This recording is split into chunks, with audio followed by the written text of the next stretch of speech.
Всем привет и добро пожаловать! Я Наташа. А я Катя, и это подкаст для тех, кто изучает русский язык.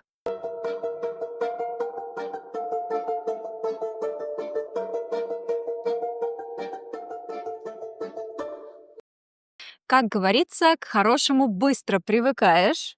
И сейчас мы уже не можем представить свою жизнь без быстрого поиска информации, без доступа к развлечениям 24/7 и без различных электрических приборов. Чувствуешь ли ты такую зависимость? Я, если честно, даже не задумывалась об этом, но если ты помнишь, летом в Испании, где я живу, было отключение электричества по всей стране, и не было ни электричества, ни интернета. И тогда я поняла, насколько моя работа, мои хобби и я сама зависима от интернета, от телефона, ноутбука и других гаджетов. И у тебя есть такая зависимость? Безусловно, 100% у меня есть она. Телефон — это уже продолжение моей руки, Да. компьютер постоянно напротив меня, ну, а электричество и разные гаджеты в доме — это вообще уже, база моей жизни. Но, наверное, стоит вообще подумать, а что такое зависимость? М? Наверное, зависимость от технологий — это когда ты не можешь даже дня прожить без какой-то техники, без телефона, без интернета. И уже доказано, что технологии могут вызывать вот это физиологическое привыкание, как никотин или алкоголь. Да, можно сделать тест, ты зависима от телефона или нет, если у тебя есть вот эта ямочка на мизинце от телефона. Есть? Ну, не знаю. Да? У тебя есть? Да, у меня вот она, у меня есть. Может, это нормальное строение? Не знаю, ну, на левой руке у меня тоже есть, но мне кажется, что на правой она больше, потому что я держу телефон обычно правой рукой, я правша. Мгм. Да, я тоже. Ну, может быть. Надо посмотреть, скелет в интернете. И перед тем, как мы продолжим, я хочу напомнить, что у нас есть прекрасный разговорный клуб. Вы можете присоединиться, практиковать каждую неделю свой русский язык, также преодолеть языковой барьер и найти новых друзей. Ну и, конечно, таким образом вы поддерживаете работу этого проекта. Все детали в описании. Я помню, что когда была маленькая и компьютеры только становились частью нашей жизни, я была на приеме у доктора, и он сказал: "Нужно проводить за компьютером не больше 2 часов". И сейчас это сложно представить, потому что я даже за телефоном или в телефоне провожу больше 2 часов. И знаете, когда в понедельник телефон отправляет уведомление: "Ваше экранное время, составляет", и там цифры 4 часа, 5 часов. А это я еще не считаю компьютер. Слава богу, компьютер такой информации не отправляет. Я тоже думаю по понедельникам, зачем мне эта информация? Я не Мгм. просила. Зачем ты бьешь меня Да, по да, больному в точно. понедельник?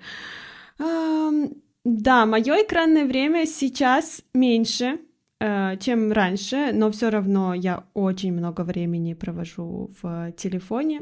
И в последнее время я стараюсь просто выложить видео в Инстаграм и сразу закрыть. Потому что иначе, если я не сделаю это, меня засасывает Инстаграм. Хороший глагол засасывает, и хорошо его объяснить с помощью пылесоса, да, когда пылесос засасывает пыль, также меня просто засасывает Инстаграм. Но сложно не сидеть в Инстаграме, потому что это один из инструментов, когда ты блогер. Да, безусловно. А мы, как блогеры, часто оправдываем себя тем, что нам нужно следить за трендами, нам нужно находить идеи и вдохновение для своего контента. Но если говорить абсолютную правду, то даже до блогинга у меня была эта зависимость, ну, потому что так приятно посидеть в интернете после рабочего дня. Вообще, как ты думаешь, почему мы такие зависимые? Да, ты как раз сказала про это чувство приятное, и это уже научно доказано, да, что мы получаем дофамин, когда мы видим лайки, комментарии, новые сообщения, и, конечно, нашему организму это нравится. Он хочет еще, еще. Но также еще одна причина, я думаю, это фома или фомо. Это страх упустить что-то важное, что-то интересное, и многие люди сейчас этим страдают, поэтому нужен какой-то апдейт, да, нужны какие-то новости, что происходит в мире, о чем говорят люди сегодня, и люди заходят в том числе в Инстаграм или, не знаю, на Ютуб или в Телеграм, может быть. И есть еще одна категория людей. Это люди, которые хотят убежать от реальности. Да, и мы все знаем, что сейчас в мире, ну, если честно, происходит вообще какой-то тотальный хаос, и очень много плохих новостей, и эти плохие новости просто сыпятся с разных сторон. И даже, например, ну, я смотрю очень много политических, конечно, видео и политического контента, но даже в дни, когда я стараюсь не смотреть ничего и не слушать, какая-то информация все равно до меня доходит. Да, то есть невозможно изолироваться от этих плохих новостей. И, конечно, многим людям нравится открыть Инстаграм, ТикТок и что угодно, и просто смотреть на милых котиков, да, милых собачек, чтобы как-то не думать о том, что происходит в мире. И если честно, ну, я понимаю, да. Да, я не понимаю тебя. Зачем ты это делаешь с собой? Смотришь новости, остаешься в курсе событий. В целом, конечно, понятно, что нужно это делать, но каждый день читать эти ужасы я не могу. Кстати, по этой причине я не смотрю ужастики, то есть фильмы Да, я ужасов тоже не или люблю. хорроры. М-м. Мне М-м-м-м-м. достаточно открыть новости. Я там все Да, почитала, узнала. вот, Мгм. Катя, и я не понимаю, почему люди смотрят эти фильмы ужасов. Ну, точнее, я понимаю, адреналин, но неужели вам не хватает этого адреналина в жизни? Да, это гораздо более страшно, зная, что это все происходит рядом с нами в реальности. Ой. Или, Поэтому, может быть, да. для них жизнь такая пресная. Ну, как жизнь может быть пресной, если мы сами видим все, что происходит вокруг? Я не знаю тоже. Да, это загадка. Но поэтому в моем "Инстаграме" это в основном котики, пранки, что-то позитивное.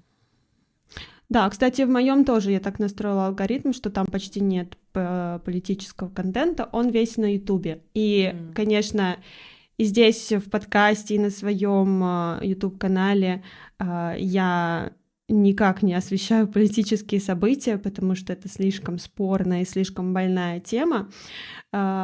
И из-за этого у меня небольшой конфликт, потому что я много знаю, я интересуюсь, и я хочу это обсуждать. И у меня есть аудитория, с которой я могу это обсудить, но я хочу, чтобы мой канал оставался местом для изучения русского языка и не споров о политике. Я думаю, можно понять. Да.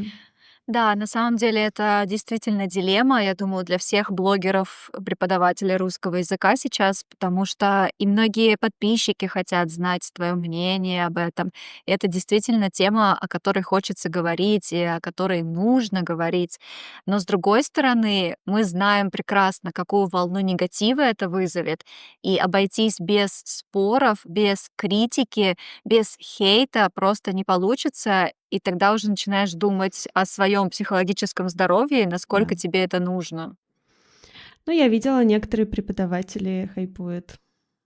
Ну, хорошо, это не мы. Это не мы. А. Да, мы так не можем, мы избегаем хейта.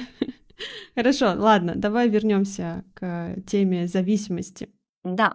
Что вот ты, например, думаешь о зависимости от видеоигр, от компьютерных игр тоже? Такое уже называется геймерство, да, и люди, которые зависимы от такого вида развлечений, это геймеры. И меня лично триггерит эта тема, особенно когда ты видишь или ты слышишь о том, как мужчины день и ночь играют в компьютерные игры, не помогают своим женам, не участвуют в семейной жизни, в воспитании детей, а там только кричат на каких-то виртуальных врагов. Для меня это очень странно. Я согласна с тобой. Я уже говорила об этом в одном из выпусков подкаста. Возможно, кто-то отписался от меня после этого. Но я еще раз повторю, это то, что я не понимаю. Я не понимаю, как можно на первое место ставить какой-то виртуальный мир, а не свою семью и не реальную жизнь.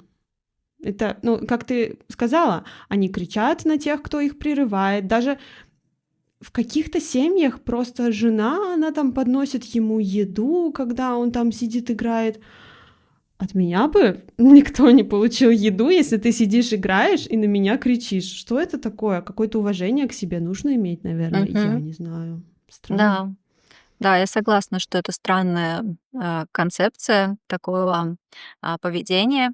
С другой стороны, я могу понять, когда люди играют в меру, и это не перерастает, не превращается в зависимость, тогда я нормально отношусь к видеоиграм. Это все-таки такое же хобби, как, я не знаю, вышивание, делать что-то своими руками. Но опять-таки мера важна во всем. Да, если, например, взять зависимость от Инстаграма и зависимость от видеоигр. Когда ты в Инстаграме сидишь, если кто-то попросил о твоей помощи или кто-то начал с тобой разговаривать, ты просто его закрываешь, и все, ты обратно в реальном мире коммуницируешь с реальными людьми и решаешь задачи. Но они, эти геймеры, играют обычно долго, и они полностью погружаются в этот мир. То есть невозможно подойти и сказать: ой, помоги мне, пожалуйста, не знаю, приготовить макароны к Мгм. ужину. Что он Мгм. скажет? Не сейчас. 5 Да, минут, 5 минут. это очень культурно. Ну, это уже экстремальная ситуация. Да, поэтому Да. я бы не сравнивала. Мне кажется, что все-таки это что-то другое. Единственное, что можно одобрить, это когда на этом зарабатывают деньги. Конечно же. Мгм. Но это делают не все, далеко не все. Да, иногда на видеоиграх проигрывают деньги, когда Да. это какая-то азартная игра в реальном времени, и ты там платишь денежки, а назад не получаешь. Абсурд. Какой абсурд. Если ты выбрал жизнь одиночки, и ты живешь один, и ты никогда не планируешь построить какую-то семью, купить дом, вырастить сына и посадить дерево, пожалуйста, играй целыми днями. Но и в нормальном мире, мне кажется, это какая-то очень странная концепция. Да. Да, единственное, что, может быть, я бы, ам, захотела учесть, это то, что геймерство — это тоже зависимость, и от зависимости не так легко избавиться. Но тогда ты должен хотя бы стараться это сделать, а не просто продолжать играть, как будто бы ничего плохого не происходит. И отрицать это. Ну, в Мгм. принципе, как алкоголизм. Да, да, это зависимость, да. Мгм. Ну и, наверное, самый новый, самый свежий вид зависимости — это зависимость от нейросетей или ИИ, то есть искусственный интеллект. Хотя сейчас я уже видела, что люди на русском языке используют название AI. Да, да. Мне кажется, Мгм. даже чаще, чем ИИ. Мгм. Да, наверное, это так на слуху, это везде используется, что люди уже привыкают и используют английское название. Ну Мгм. так вот, я думаю, ты видела такие истории, слышала о них, что люди часто начинают использовать чат GPT для всего, для каждого шага в своей жизни. Планирование дня, советы по отношениям, не знаю, по каждому решению. И для меня это немного too much. Да. чат, он спросил, как у меня дела, что мне ответить. Именно. Да, но мне кажется, это не так плохо, потому что сейчас эти технологии очень быстро развиваются, и таким образом, мне кажется, люди знакомятся с ними и понимают, на что они способны. И сейчас в первое время люди просто поиграют, посмотрят и, наверное, потом будут лучше понимать, как их правильно использовать. И тоже это хороший навык, например, уметь писать и формулировать промпты. Поэтому сейчас я бы не говорила, что это большая проблема. Мне кажется, такие люди, которые по любому вопросу консультируются с чатом GPT, они всегда были, и они просто консультировались с другими людьми или с Гуглом, например. Ну, то, что нужно идти в ногу со временем, следовать за этим трендом, не отставать от него, я согласна, потому что действительно мы видим, что нейросети скоро будут везде, поэтому нужно немного быть в теме, как Да. говорится.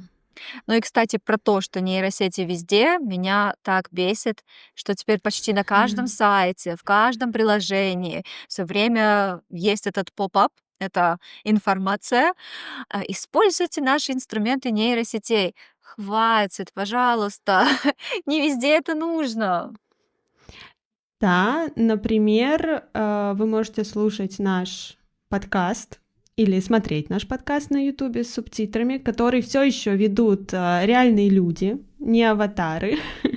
И вы можете изучать русский язык по старинке, в классическом виде, без лишних поп-апов об ИИ.